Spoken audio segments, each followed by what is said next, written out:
So let's see what is more important than charts and graphs.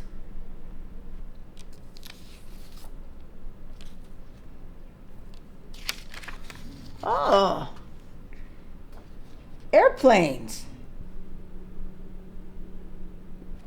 So this is what I do with my ticket if you were my pilot.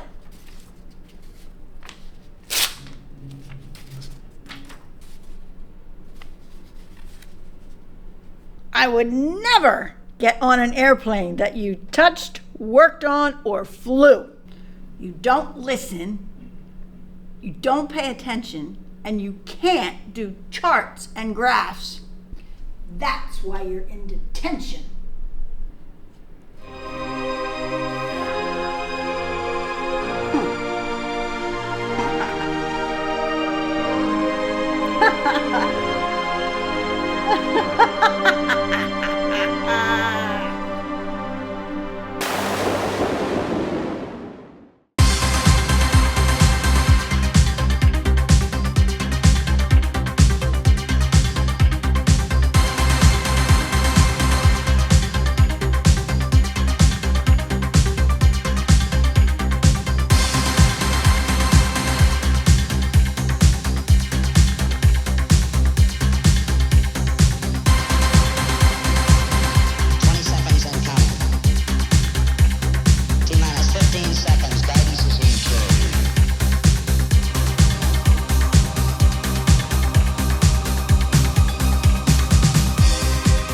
Well, we said we were going to do it, and here we are. My good friend and colleague, Shannon, welcome to the channel. Thank you for having me. So I got my spirit mug in commemoration of you being here today. Thank you. So Shannon and I used to work together at Spirit Airlines, 2017, was it? Roundabout, sounds good. I was the lead mechanic, Shannon was my daytime tech, and so you know why you're here. The reason is I wanted to get a female mechanic involved, so hopefully you can share your experience. Because we have a lot of girls at our school. We do, a lot more than when I went to school, which is nice to see. Yeah. So we're going to talk about that, but first we're going to start with charts and graphs. We're going to give the people what they want, so we'll dive into that. All right. All right. So the first one we have up, the electrical wiring chart. So the easiest way I'm going to tell you to do is you're going to get 3 numbers. So you're going to make yourself a little chart. You want to know the system, you want to know the feet, and you want to know the amps. So our first question, determine the minimum wire size of a single cable in a bundle carrying 10 amps, 25 feet.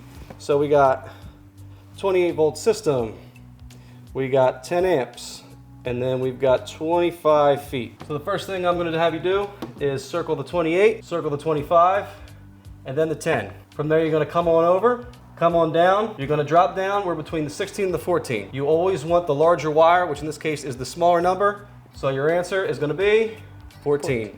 Determine the minimum size of a wire in a single cable in a bundle carrying 30 amps, 70 feet, in a 28 volt system. Shannon, you want to take this one? Sure, let's see what I can do. All right, so the system, 28 feet, 70 amps, 30.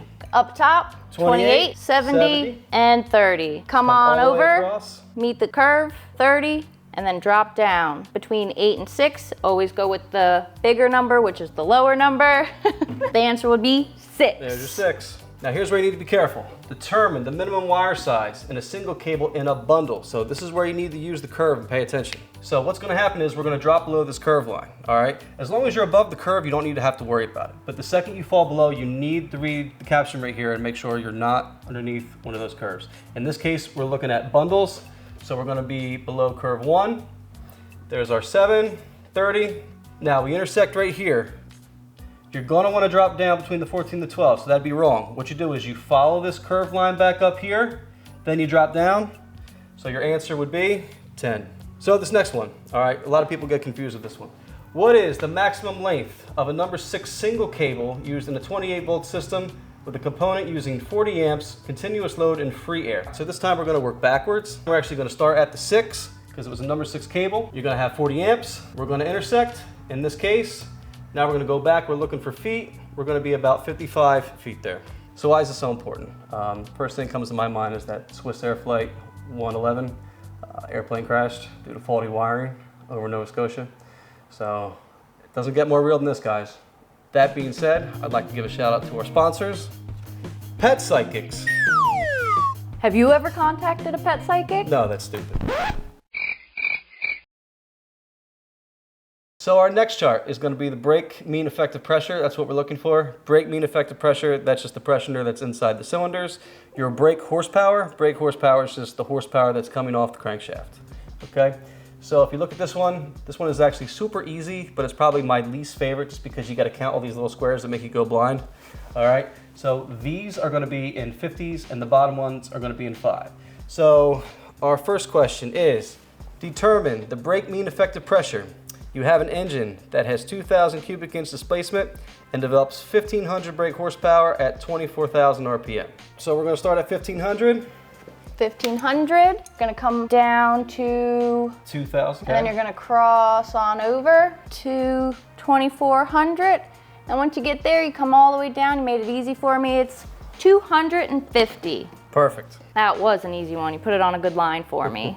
So yeah, I'm not going to beat this one to death just because it's pretty self-explanatory. Right. Like I said, it's definitely the easiest one, but I have seen this one on the project. Okay, so our next chart. This is our fuel consumption chart. So what you need to know about this one is there's 2 lines you're looking at here. You're looking at your brake horsepower and you're looking at your fuel consumption. Now, this can either be cruise or it can be full throttle. Okay, so there's 4 lines, but we're really talking about 2 things. First one, what is the specific fuel consumption at 2,000 RPM? So what you're gonna do, we're gonna come down here to 2,000 RPM. We're gonna come up till we hit the cruise line right there, specific fuel consumption. We're gonna work our way over, and that's gonna be at 0.49. So our next one, we got 2,200 RPM. We're gonna come up till we hit the cruise line, work our way over, and we're gonna be at 0.46. Don't forget that point, that's important. Here's the other thing you have to be careful of.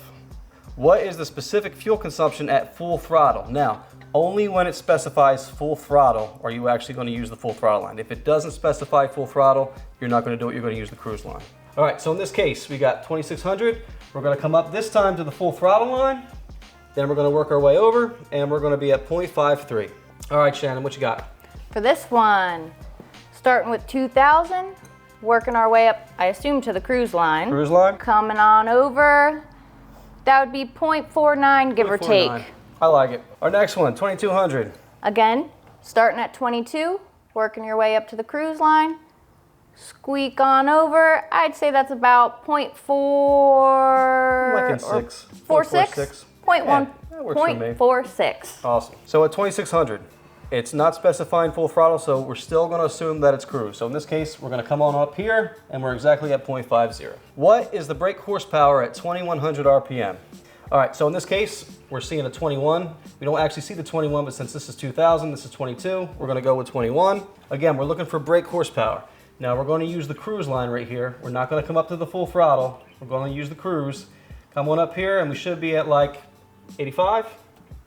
85, perfect. And also, we're giving you the fuel consumption there, 0.47. Now, this is probably the most important part. When you see fuel burn, or when it says pounds per hour, that's the only time when you're going to multiply these two, okay? Any other time, if it asks you for fuel consumption, just give them fuel consumption.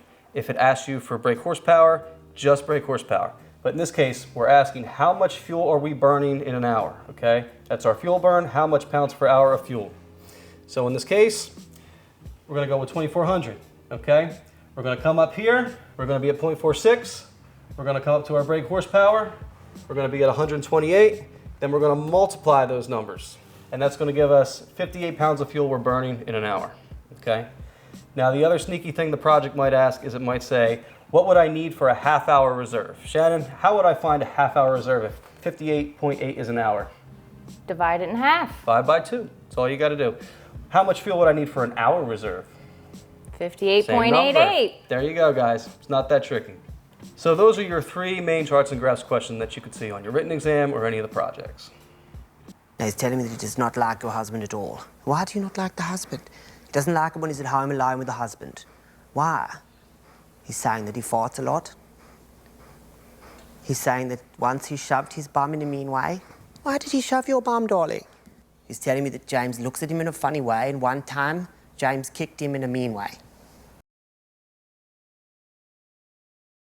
So Shannon, why don't you tell us your history and background as an A&P mechanic? All right. Well, first I started at AIM, beautiful school. From there, after I got my A&P, I actually started an R&D group in Atlantic City Airport, or Tech Center, next to the airport. FAA? Yeah. We were contractors for the FAA, and it was a fuels program. It was more for engineers, but it was a good way to get my foot in the door. And from there, I just jumped over the fence into Spirit at Atlantic City Airport, where I met, oh no, I didn't meet you in Atlantic City. We didn't meet in Atlantic City. He was an idol over there. I was in Latrobe. I was setting up Yep. Latrobe. Why don't you tell us what's like the female perspective as a maintenance technician? It's so easy, a boy could do it, so I figured, why not? But no, it's awesome. You get to get dirty, you get to also use your brain, as you saw with all the math and charts. It's fun, it's a dirty job. I don't want to say it's easy, but it's like fun, because every day you don't know what you're walking into. At least as a line mechanic. I think a lot of people would be surprised is just how many female prospects we have in school. Probably in like 1 out of every 25, I'd say, is probably a girl. Yeah, the numbers have definitely increased. And I have to be honest, all the female mechanics I've worked with are some of the best. They've been great. You, Mo. Oh, Mo. I don't think she'd mind if we gave her a shout out.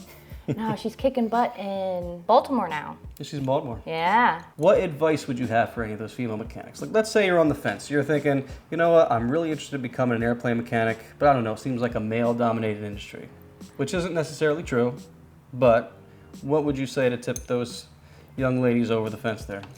Well, in my professional opinion, it's just a great workplace, 1.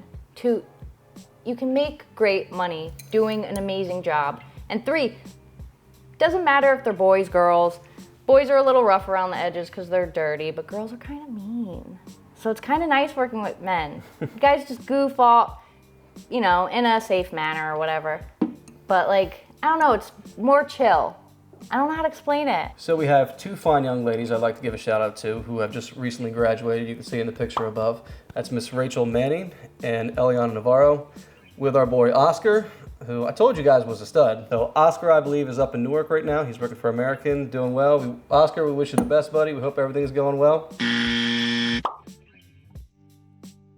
So I guess, Shannon, what do you want to tell the ladies out there? What I want to tell you ladies is work hard, study hard, get that A&P and kick butt. Kick butt, ladies. So Shannon, thanks so much again for coming here. I appreciate you taking the time in this hot weather. Hopefully next time we won't schedule on a 90-degree day. That'd be nice. Please like and subscribe and visit us on Patreon. Bye, guys!